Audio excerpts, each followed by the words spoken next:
Sejam bem-vindos ao Está Tudo Ok. É o novo programa do 00 que pretende olhar para o hóquei patins muito à imagem do 00, com os números, a estatística, os jogos, os golos e também falarmos sobre os momentos de cada jogo. Semanalmente, eu e o Tó Neves vamos estar a detalhar aquilo que aconteceu em Portugal, mas também um pouco por todo o mundo. Já sabe que contamos sempre também consigo e as suas sugestões podem ser enviadas por e-mail ou então também contactar-nos através das redes sociais do 00 Hockey e do 00. Venha daí para o Está Tudo Ok. De forma inevitável, este programa vai sempre começar com a primeira divisão e aquilo que é o melhor campeonato do mundo. Tó, obrigado antes de mais por teres aceito este meu desafio e desafio também do 00, de estarmos aqui semanalmente a olharmos para aquilo que tanta gente diz que é o melhor campeonato do mundo e todos os campeonatos também à volta. Mas até podemos começar mesmo por aí. O que é que torna este campeonato português o melhor do mundo? Primeiro, deixa-me agradecer o convite. É um convite que eu aceito com todo prazer e com certeza que também vai ser bastante positivo para todos os amantes do hóquei patins. E dizer-te que muita gente realmente fala o melhor campeonato do mundo, mas porquê? Por variedíssimas razões. Porque temos os melhores jogadores, temos os melhores treinadores, temos os melhores árbitros, e não é brincadeira, é mesmo verdade. E temos um campeonato onde nós não temos nenhum, nem dois, nem três candidatos, mas sim temos 4 mais um, ou se quisermos 5 candidatos muito fortes. Além disso, temos um modelo de jogo que é praticado em Portugal, que é um modelo de jogo mais atrativo, mais espetacular, em que o público adere em massa. Temos uma comunicação social que está sempre presente, portanto, temos uma série de fatores que faz com que seja realmente o melhor campeonato do mundo. Ainda não temos lá dentro, nos pavilhões, os melhores adeptos do mundo, mas com certeza iremos ter, porque esses também são muito presentes e muito importantes, não é, no jogo. Portugal tem, de norte a sul, muita gente sempre a ver jogos. Sim, muitos pavilhões que estão repletos de público. Estou-me a lembrar de Barcelos, estou-me a lembrar de Turquel, de Valongo. Podemos ir por aí fora, então, mas é verdade. É verdade. Muita gente sempre. É verdade. E quando voltarem, com certeza também que vão voltar cheios de força.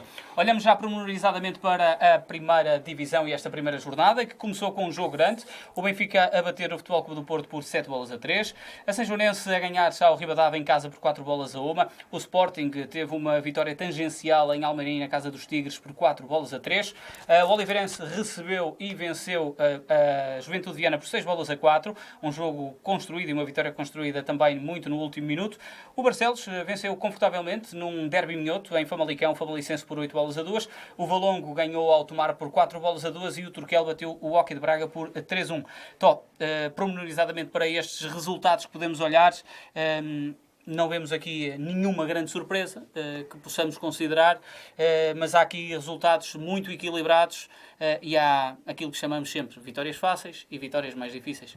Sim, 3 pontos são 3 pontos. Agora, houve aqui bastante equilíbrio e não estaríamos à espera, nomeadamente o Sporting em Tigres, em que teve a parte final do jogo com 4-3 a 7 minutos do fim, ainda a segurar a vantagem, um resultado algo curto para nós, não vendo o jogo, mas olhando para o resultado, pareceu-nos um resultado um pouco aquém daquilo que o Sporting pode fazer, ou realmente até fez um grande jogo e o guarda-redes até pode ter defendido tudo, mas guarda-redes, curiosamente, já jogou no Sporting e o Iber. Sim. Pode ter essa inspiração também. Sim.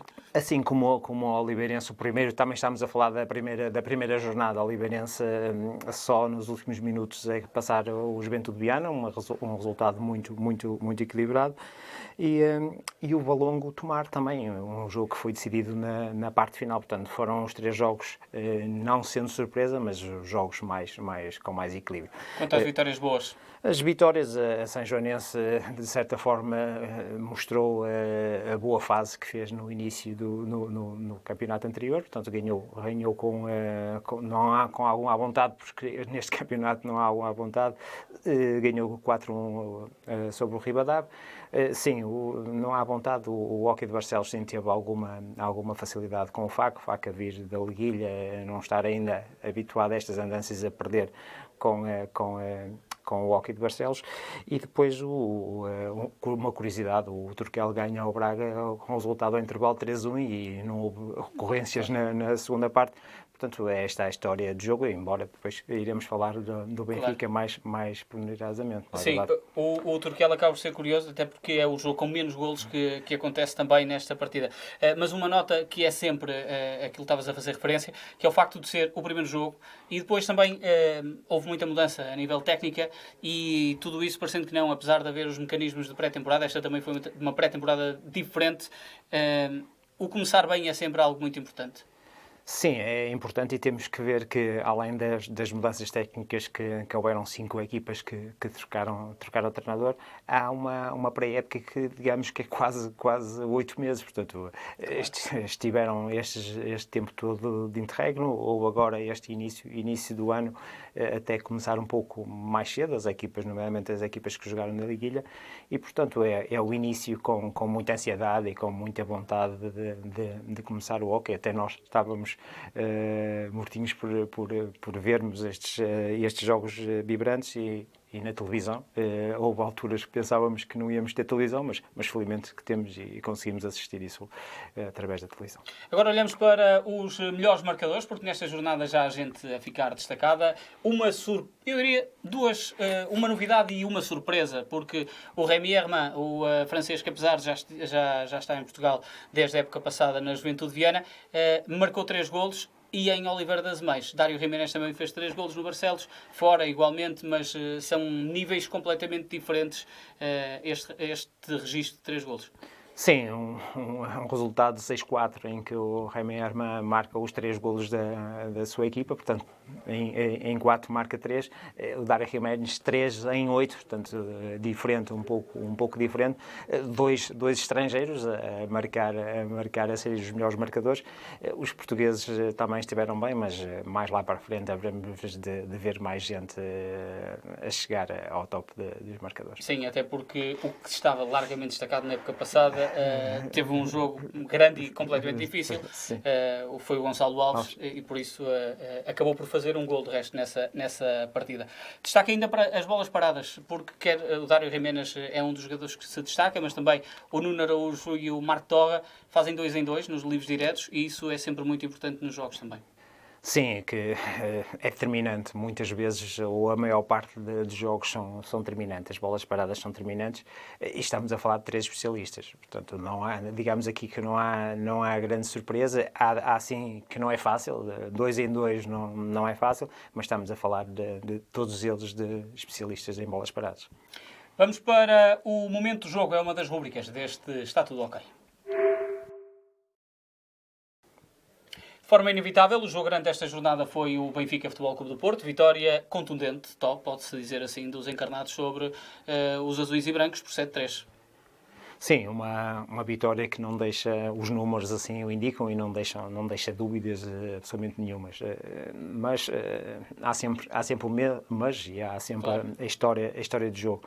Penso que é um jogo distinto, com 2 partes que não tem nada a ver uma com a outra. Uma primeira parte em que houve bastante equilíbrio em termos de jogo, em termos de oportunidades. O Porto chegou muitas vezes à baliza, o Benfica também a chegou, a diferença foi que o Benfica conseguiu concretizar, com uma defesa muito alta, muito pressionante e pondo o Porto em dificuldades. Então, deixa-me dizer, esse é o momento do jogo, o pormenor do jogo, se podemos dizer, a defesa alta.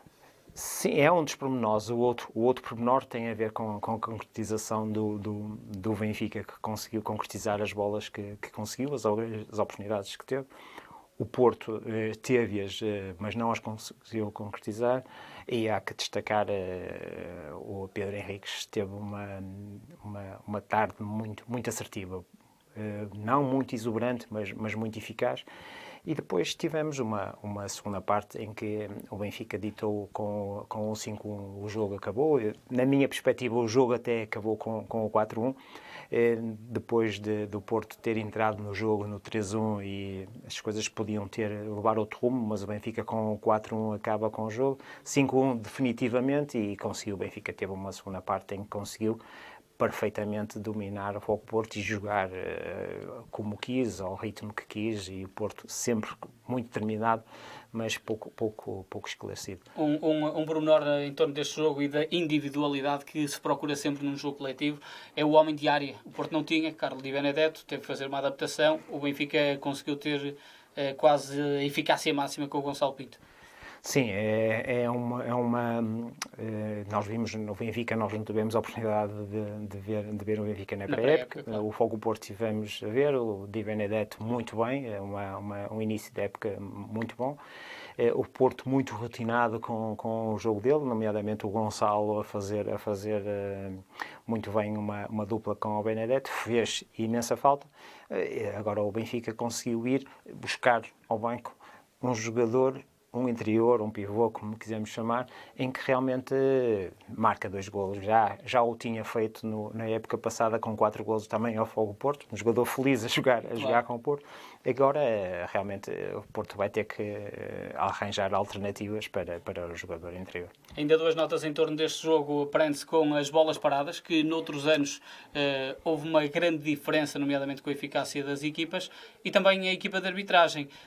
Podemos ir por esse lado, com Rui Torres e Carlos Correia, uma dupla domingo. Tantas vezes se falava ou se era de Lisboa ou se era de Porto.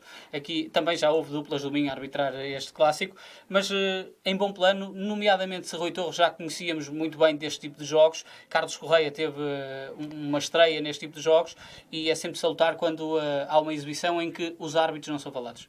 Sim, principalmente o Carlos Correia, há que ver, e nós sabemos como estas coisas são. O Rui Torres tomou conta do jogo e o Carlos Correia esteve muito bem a acompanhá-lo, portanto fizeram uma exibição muito boa, muito positiva, não estiveram de forma alguma ligada ao resultado, e nós que muitas vezes, com certeza, oxalá que não, mas vamos bater aqui nos árbitros, mas neste caso não, uma boa exibição, uma surpresa sobre Positiva, o positiva, o Carlos Correia, e vamos esperar que assim seja, e que o nível da arbitragem esteja a este nível. Quantas bolas paradas, desta vez os guarda-redes levaram melhor?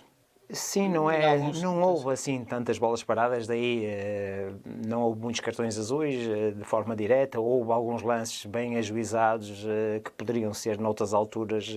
Houve jogos já que foram analisados dessa forma, os árbitros muito bem, não foram, entre aspas, em cantigas, e já muitos conhecedores de uns e de outros jogadores, e portanto não houve muitas bolas paradas, e normalmente nestes jogos são determinantes. As bolas paradas estão ligadas sempre ao resultado, e neste, até pela assertividade do Benfica, portanto as bolas paradas não estiveram de forma alguma ligadas ao resultado. Não houve público, o que é sempre uma pena num jogo destes. Eu diria em qualquer jogo. Sim, em qualquer jogo, mas um jogo desta dimensão, com a qualidade daqueles 20 jogadores que estavam lá, é realmente sempre uma pena. Lá está. Lá temos a televisão que nos ajuda a desfrutar daquilo que mais gostamos, que é o Hockey Patins. Este campeonato está recheado de grandes jogos, e eu diria quase de olhos fechados, só que o momento de jogo na próxima semana há de ser de um Sporting Oliveirense, que também é um jogo que se espera de grande cartaz para essa jornada. Sim, são 2 candidatos, bastamos dizer que são 2 candidatos, claro. E irá ser com certeza um grande jogo. Falamos agora dos outros jogos que aconteceram relativamente à fase preliminar de acesso à segunda divisão, porque ficou concluída. Já havia 3 equipas qualificadas, o Povo, a Feira e o Mialhada. Nesta semana chegam o Paredes a conseguir confirmar a vaga, o Vila Franquense e o Hóquei de Sintra. Aqui uma curiosidade, o facto de haver 5 equipas que no ano passado disputavam a terceira divisão, ou seja, se olharmos para aquela questão da meritocracia, se calhar algumas delas iriam dizer que foi como o azeite, não é? Veio ao de cima, neste copo cheio ou copo meio vazio. No entanto, estas equipas conseguiram garantir esta vaga para a segunda divisão. Parece-me que tem a ver muito com os projetos esportivos, da seriedade desses clubes terem a ambição de jogarem na segunda divisão e prepararem-se para isso, e, portanto, preenchendo os plantéis com muita qualidade e os resultados acabam por vir ao de cima. De resto, por exemplo, o Paredes já tinha feito uma fase pré-preliminar e também a equipa do Mialhada, tal como a do Vila Franquense, portanto, 3 equipas que vêm a começar desde o início de setembro e que conseguiram assim já garantir vaga para a segunda Divisão Nacional, que começa, de resto, no próximo fim de semana. Também iremos olhar para o campeonato feminino, que este ano está dividido também num formato diferente.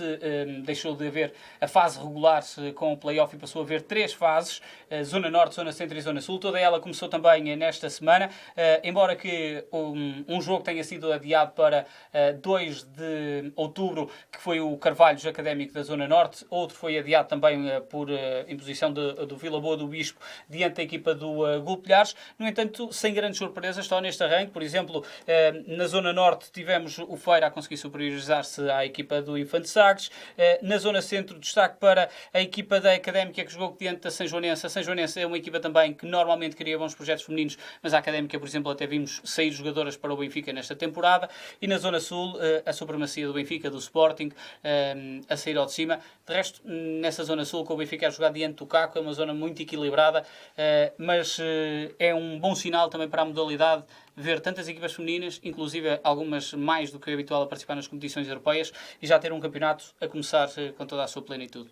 Sim, é bom que o hóquei feminino apareça, já conquistou o seu espaço já há bastante tempo, recheado até de algumas internacionais estrangeiras, portanto, uma jornada normal, sem surpresas, em que aqueles que nós achávamos que os favoritos acabaram por ganhar. Um campeonato feminino que, recordo então, terá 3 divisões a ser disputado também nesta primeira divisão, e há 3 equipas portuguesas também a disputar as competições europeias. Agora é espaço para os portugueses lá fora. Neste espaço tentamos olhar para os jogadores nacionais que vão brilhar também nos campeonatos estrangeiros.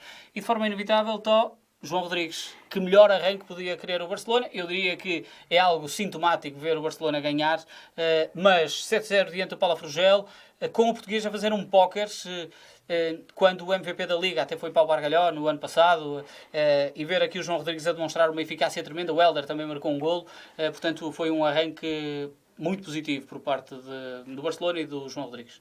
Sim, quanto ao Barcelona, não estamos conversados. Têm sempre os melhores jogadores, aqueles que eles querem.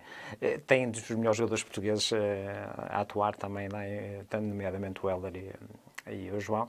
E o João é para isso que ele foi contratado. É um jogador interior, um pivô, e a função dele é marcar. Portanto, jogar também com a concorrência do Pablo Alvarez, que não é qualquer coisa, claro. E realmente está a conquistar muito o seu espaço. 4 golos são 4 golos e, portanto, muito bem, muito positivo, fez o trabalho dele.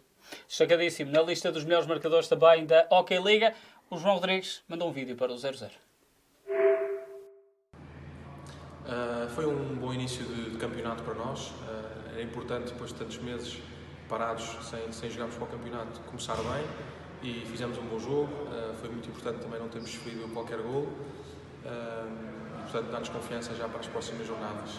A nível individual também foi sempre importante começar com golos para o avançado, e no meu caso sinto-me também contente por ter ajudado a equipa e ter marcado golos. Emprestado pelo Barcelona ao Calafell está Chanuedo, o filho de Edu Bosch, que há de ter sempre este selo por trás, é inevitável, até ganhar o seu espaço, porque ele já começa a ganhar bastante o seu espaço. Estreia a titular na equipa de Pere Varias, e uma boa vitória do Calafell, que promete ter este projeto de continuidade que já tinha nos últimos anos. Sim, não será nenhuma surpresa. O Chanuedo já vai nas camadas jovens a fazer o seu trajeto. Depois foi para o Barcelona, onde cresceu bastante. Não há sombra nenhuma de dúvidas. Treinar com os melhores do mundo o fê-lo crescer. Agora está com outra responsabilidade, a assumir a baliza, a jogar. E muito bem. Portanto, se há jogadores, se há jovens que nós não duvidamos da capacidade que o Chanuedo tem. E, portanto, um abraço para ele e felicidades para o que vem deste campeonato. Com certeza iremos ter também declarações do Chanuedo ao longo das próximas edições deste Está Tudo Ok. Agora, olhamos para a França, porque é uma notícia que vai sempre pairar, eu diria que ao longo desta pandemia Covid-19, e enquanto não houver uma solução vamos ter sempre estas notícias como sombra. Houve 2 jogos adiados da primeira divisão francesa, que arrancou também este fim de semana, nomeadamente o jogo que opunha o Noisy-le-Grand, onde jogam 2 portugueses, o Ruben Martins e também o Luís Mateus, e onde joga também, e depois a equipa do Cotras. A equipa do Cotras feminina, que tem uma portuguesa a jogar, a Vânia Ribeiro, que não pôde jogar também devido a surtos pandémicos que estão a acontecer em França. Olá, bom dia. Vou-vos falar um pouco do que está a passar aqui no Campeonato de França de hóquei em patins. Então, o campeonato começou no fim de semana passado, como em Portugal, mas não para todas as equipas, porque há zonas que estão em alerta reforçada devido à pandemia, e nestas zonas os ginásios e os pavilhões estão fechados, pelo menos por 15 dias, e depois a ver o que o governo nos vai dizer. Durante estes 15 dias não temos acesso para treinos nem para jogos. No entanto, nos outros distritos, em que estão apenas em zona de alerta, os jogos e os treinos continuam, o que vai fazer um ritmo entre as equipas muito diferente. Não sei como será o resto do campeonato, mas certamente que amanhã ou depois de amanhã haverão outras zonas nesta mesma situação. Então temos que aguardar para ver se o campeonato continua ou não. É sempre aquela incógnita que vamos ter ao longo da temporada. De resto, a Federação de Patinagem em Portugal já deu aquilo que é o plano para o campeonato poder não chegar ao fim. Mas este é sempre o grande ponto de interrogação, pelo menos enquanto não houver uma vacina e uma imunidade de grupo. Sim, é complicado e mesmo tem a ver com a planificação dos treinadores, nomeadamente aqueles que lutam pelo título. Quer dizer, uma coisa é planear a época com pensares que na parte final da época há um play-off em que tem que estar a equipa em grande nessa altura, e outra coisa é saberes que o campeonato pode terminar a 30 de julho numa fase regular. Portanto, aqui, para quem está a treinar as equipas grandes e mesmo aquelas que querem ocupar um espaço nos 8 primeiros ou mesmo aquelas que querem fugir à despromoção, bastante complicada para a tarefa dos treinadores portugueses. Havia um treinador que, podendo planear-se nisso a longo, tinha sempre o discurso do jogo a jogo.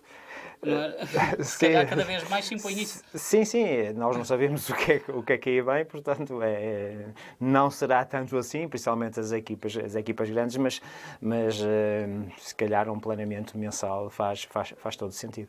Então, Neves, esta área é mais difícil que as do hóquei? Sim, aqui é um pouquinho mais complicado, mas com o tempo vamos nos divertindo, com certeza. Claro, tal como qualquer área de hóquei patins, vais facilmente adaptar, até porque jogamos na mesma equipa e aqui não há adversários. Será sempre assim, semanalmente está tudo ok, comigo e com o Tom Neves, para falarmos de hóquei patins e para lhe trazermos também as incidências que vão acontecendo um pouco por todo o mundo da modalidade. Fique com a agenda, nós estamos de regresso na próxima semana.